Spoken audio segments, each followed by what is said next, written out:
Hola, bienvenido, bienvenida a este curso de introductorio a la salsa cubana, y le pongo comillas porque tiene varios nombres, como veremos a lo largo del curso. Bienvenido, bienvenida, espero que lo disfrutes. Mi nombre es Yacer Peralta García, soy cubano, profesor de géneros populares cubanos principalmente. Este curso está dirigido a personas que se acercan por primera vez a estos estilos, a personas que ya bailan estilo lineal, estilo mambo, caleño, y quieren sumar a su repertorio de danza el estilo cubano. Está pensado también para profesores, ¿no?, que quieran enseñar desde una base bien estructurada lo que tiene que ver con el estilo cubano. Y también para aquellas personas que han aprendido como todo junto, como todo en bloque, y no están seguros de en su baile qué es lineal, qué es cubano, y quieren empezar a discernir un poco, justamente, separar bien los estilos. Para eso está pensado. También porque yo creo que es importante la fusión, pero la fusión con conocimiento. Una cosa es que uno hace una mezcla de estilos por desconocimiento, y otra cosa es hacerlo a propósito, ¿no?, cuando uno ya define cada cosa y con criterio lo fusiona. Lo que llamamos salsa, o lo que llamamos timba, como se le dice normalmente en Cuba, en realidad es un compendio de otros subgéneros o géneros propiamente dicho, con su propia identidad, que se entrelazan, ¿no?, y generan como una mezcla sonora muy característica, que conviven bajo ese techo, digamos. Pensémoslo así, como que salsa, timba, en realidad sería como una especie de intergénero, se le suele decir. Y de eso vamos a hablar un poquito ahora, de manera muy general, pero me parece que es súper importante entender lo que uno baila. ¿Por qué? Porque de esa manera uno lo disfruta más, ¿no? Y siempre, como este es un primer curso muy abarcativo, vamos a ver la generalidad y después, más adelante, iremos entrando en los detalles. Hay por lo menos 4 pilares fundamentales que hay que conocer a la hora de hacernos un mapa mental. El primero es todo lo que tiene que ver con la rama del afrocubano. El segundo, lo que tiene que ver con toda la rama de la rumba. Lo que tiene que ver con el son y sus alrededores. Y lo que tuvo que ver con la evolución del danzón. 4 pilares fundamentales que hay que conocer sí o sí. Vamos con el primero. Como ustedes saben, tristemente a Cuba llegaron esclavizadas muchísimas personas pertenecientes a distintos grupos étnicos. Esos grupos étnicos se fueron mezclando y prevalecen culturalmente en el país, en la actualidad, principalmente 4. Los yorubas, que quizás sean los más conocidos, de la zona de Nigeria; los arará, que es lo que hoy pertenecen a la zona de que hoy en día sería como Benín; los carabalíes, que están en el sur de Nigeria, la zona del Calabar; y los bantúes, esos bantúes que tienen que ver con la región del Congo, ¿no?, cada cual con su propia identidad, con su propia cultura. Pero son los 4 grupos étnicos más que prevalecen, ¿no?, hoy en día en Cuba. Sus danzas y su música, sus expresiones artísticas están muy vinculadas en general con lo religioso, ¿no? Lo que quiero destacar principalmente son 2 cosas. Una, que su música se basa principalmente en la percusión y el canto, o sea, percusión y voces, no hay instrumentos armónicos.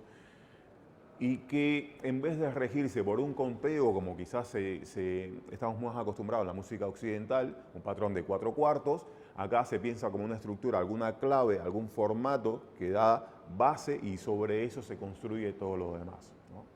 Eso por un lado. Y lo segundo que quiero destacar con respecto a la música afrocubana es el canto antifonal, ese canto que tiene una pregunta y una respuesta. Hay un cantante o una cantante que propone algo desde un texto, y hay un coro que le responde. Un cantante, coro, cantante, coro, cantante, coro. Eso les suena, si ya conocen lo que es la salsa, porque es lo mismo que sucede en el montuno, es la parte de los pregones, como normalmente se le dice, la guía, como decimos en Cuba.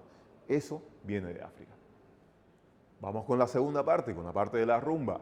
De esa africanía mezclado con la cultura española y con la cultura ya criolla nuestra, nace en las zonas portuarias de La Habana y de Matanzas el complejo de la rumba. Un complejo que incluye principalmente el yambú, el guaguancó y la colombia. Aunque la colombia en realidad es rural, es de la zona rural de Matanzas.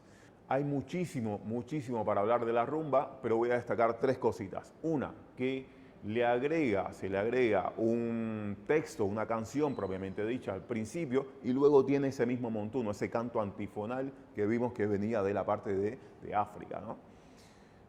Mantiene el canto y percusión como elementos únicos a la hora de hacer música. Y lo otro que quiero destacar es que acá queda explícitamente una clave que justamente funciona como esqueleto, como estructurador de todo lo que se hace después, del baile, del canto, de la percusión, de absolutamente todo. Toma mucho protagonismo, mucha importancia la clave. Esto es un ejemplo de clave, ¿no? Tenemos un ejemplo de clave como instrumento y después el esqueleto que arma este instrumento sirve como estructurador de todo lo demás que decíamos después, del yambú, del guapo, de la columbia. Por ejemplo, tenemos la clave que se usa mucho en el yambú de La Habana.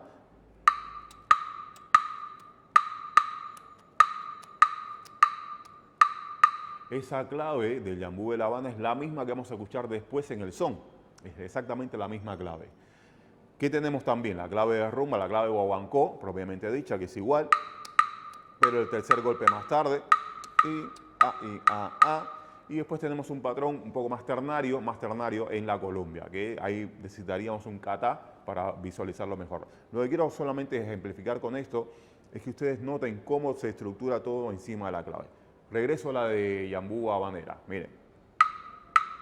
Ave María Morena. Lo que yo voy cantando va coincidiendo con los acentos de la clave. Ave María Morena. Morena te quiero mucho. Ave María Morena. Eso es lo importante. Entonces no se trata tanto de contar 1, 2, 3, 5, 6, 7 como quizás se enseña normalmente en estas danzas, sino de entender esta polirritmia, este patrón musical y a partir de ahí desarrollar el baile, desarrollar la música, desarrollar el canto, la percusión. La clave, muy pero muy importante. Tercer pilar, tenemos el son cubano nacido en el oriente de Cuba, en las zonas rurales de Cuba, tocado, cantado por campesinos, por gente que simplemente tenía el sabor y la manana, como decimos nosotros, que no eran músicos académicos. Y un son cubano también que está rodeado por otros géneros con su propia identidad, como el changüí, el nengón, el quiribá, súper importantes, pero por una cuestión de ser prácticos, en este curso nos vamos a enfocar solamente en el son. Ese son es columna vertebral de lo que después se llamó salsa o timba, ¿no? Ese son cubano nace bien rudimentario, con un 3, que es una especie de guitarra española, pero con otra disposición de las cuerdas. Se tocaba sobre un taburete, que eran las sillas de los campesinos, que tenía un pedazo de cuero, y sobre ahí se tocaba. Luego vino el bongó de monte, que es un poco más grande que el bongó que estamos habituados al día de hoy. Teníamos la marímbula, que es como una caja que tiene unas planchuelas metálicas que se van tocando y eso es lo que hacía debajo. Después vino el contrabajo. Pero como lo que quiero ejemplificar con esto es que es muy si fuese la capital diríamos muy de barrio. En el oriente diríamos muy de bohío, muy de campo, ¿no? muy rudimentario. Este mismo son, así en formato del trío, baja a la ciudad, se traslada a La Habana y conforme van pasando los tiempos va evolucionando, ¿no? Y pasa de trío a cuarteto, quinteto, sexteto, septeto, va incorporando instrumentos, una conga, 2 congas, una trompeta, ¿no? Y a partir de estos septetos, que hasta ahí se considera son tradicional en general, nacen las formaciones de conjunto. Son muy importantes las formaciones de conjunto porque son las primeras, en mi opinión, que tienen ya una sonoridad bien de lo que después se llamó salsa. O sea, lo que uno conoce como salsa, esa sonoridad la vamos a escuchar en los formatos de conjunto, en las formaciones de conjunto. Y por último, en el cuarto pilar, pero no menos importante, hay que hablar del danzón. A nosotros nos llega por influencia principalmente de Francia la country dance, o la contradanza, como le decimos en Cuba, de manera criolla. Esa contradanza que viene de las cortes francesas, Inglaterra también, algunas partes de España, se bailaba en grupos de pareja, había un bastonero que proponía una figura y todas las demás parejas lo hacían al unísono, ¿no? Con sus trajes, sus miriñaques, las mujeres, muy vistoso, ¿no? muy elegante. Esta contradanza en Cuba ya empieza a tomar matices criollos, se mezcla con patrones africanos, como por ejemplo el cinquillo, que tiene 5 golpes en 4 tiempos. 1, 2, 3, 4, 5. 1, 2, 3, 4, 5. ¿Sí? Ese patrón es africano. Eso se mezcla con toda la influencia de la contradanza, ¿no? Y a partir de ahí nace contradanza, danza, la habanera y el danzón, ¿no? Que el danzón tiene como base estructural este cinquillo y 4 golpes más. 1, 2, 3, 4. 1, 2, 3, 4, 5. 1, 2, 3, 4. 1, 2, 3, 4, 5. 1, 2, 3, 4. Entonces, como ven, ya es un género netamente cubano. Es un género donde se dan la mano África y Europa, ¿no? Que al final de todo Cuba es eso. De esta parte del danzón, lo principalmente que quiero destacar es que deriva en 2 grandes géneros que son el cha-cha-cha y el mambo. Le dieron la vuelta al mundo, hicieron a la música cubana hiper conocida, la cantó prácticamente, se cantó en el mundo entero. Y lo segundo que quiero destacar es que de esta evolución nacen las formaciones de charanga, ¿sí? Las formaciones de charanga que se caracterizaban por tener un sonido un poco más melódico, más suave, si cabe la palabra. Se caracteriza por tener violines, por tener flautas, agrupaciones grandes, pero con otro timbre completamente diferente a las formaciones de conjunto. Las charangas y los conjuntos fueron quienes se disputaron principalmente el escenario artístico y latino en Nueva York, ¿no? En el escenario mundial. Por eso es que es tan importante entender esa parte, porque si uno quiere escuchar los orígenes de lo que le llamamos salsa o timba, hay que por lo menos reconocer estas 4 cosas: la rumba y el afro, y después las formaciones de charanga y las formaciones de conjunto. ¿Qué sucede?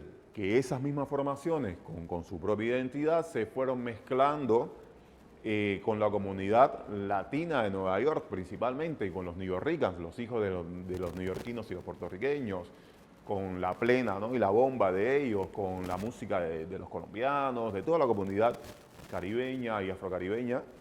Y a esa mezcla, a ese compendio fue que se le llamó luego salsa, ¿no? Hay quienes dicen que fue Pacheco, la mano derecha de la Fania, quien le puso el nombre. Hay quien dice que fue un conductor de radio venezolano que ya le llamaba así. Lo importante es que entender que en realidad salsa es un conjunto de un montón de géneros que fueron los que nombramos hasta recién. ¿Qué pasó en Cuba? Se están preguntando ustedes. En Cuba esta misma música tuvo su propia evolución. Tuvo como un rescate muy fuerte de la cultura afrocubana, la rumba del afro, a partir de los 60 principalmente. También sucedió que hubo un acceso muy fuerte de ese músico popular al conservatorio, a las universidades. Entonces se empezaron a dar la mano la calle con la escuela. Y también hubo mucha influencia de la música norteamericana, el jazz principalmente, el funk. Y por último hay un cuarto elemento, no menos importante, que tiene que ver con una respuesta de las agrupaciones cubanas, una respuesta comercial a ese mercado que ya estaba dominado por las agrupaciones que se formaron fuera de Cuba, ¿no? Entonces, en respuesta a eso, con todo lo que les nombré recién, surge la timba cubana, ¿no? La timba que tiene que ver con la mezcla de la africanía, de nuestro son, de la calle con la escuela, una evolución social, una época muy turbulenta en la sociedad cubana, y una respuesta también a tratar de ocupar un lugar que cada uno de esos músicos sentía que le pertenecía, ¿no? Una música que nació en la isla, pero que se comercializó mucho por fuera. Como ven, hay muchísima, pero muchísima tela para cortar por ahí. Es muy importante saber esto, es muy importante tener una idea, por lo menos general, de lo que bailamos, de lo que escuchamos. Se disfruta más cuando uno entiende lo que está pasando. Uno empieza como a charlar el mismo lenguaje que los músicos. Entonces te llega de otra manera, ¿no?